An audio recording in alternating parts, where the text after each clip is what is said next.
How do you count combinations? That's the question we're asking here. And we've got this ID tracking system. We want a 4-letter long code, ABCD, for example. That would be a code. And it's chosen from 8 different letters. Well, how many different arrangements of a 4-letter code are possible? In other words, we're not choosing from the entire alphabet, right? You only have 8 letters to choose from, A, B, C, D, E, F, G, H, for example.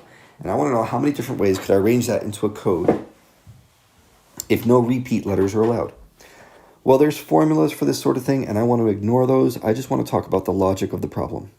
My code is going to fill up these 4 slots, right? How many types of letters can fit in the first slot? Well, it's 8. There are 8 different possibilities there. And how many different types of letters are there that can go in the second slot? Remember, no repeats allowed. So it's not 8. One of the letters got used up already. There's only 7 more letters that could fit here. And having used 2 letters, you can see there's only 6 more possible letters to go here. And the last letter, whatever that is, only has 5 possible choices. So now the question is, what do I do with these numbers? And the answer is don't guess, right? It's not like you just guess whether you add them or multiply them or whatever. Think about it through logically again. Say my first letter is A.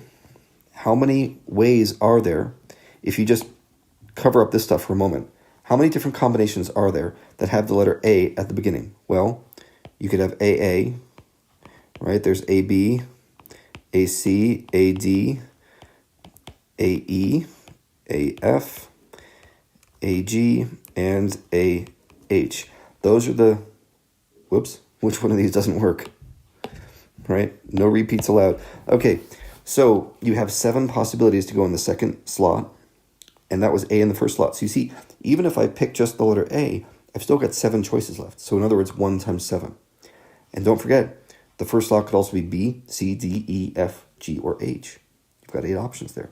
So when you run through all the different options, you're going to have 8 times 7 for just the first 2 slots.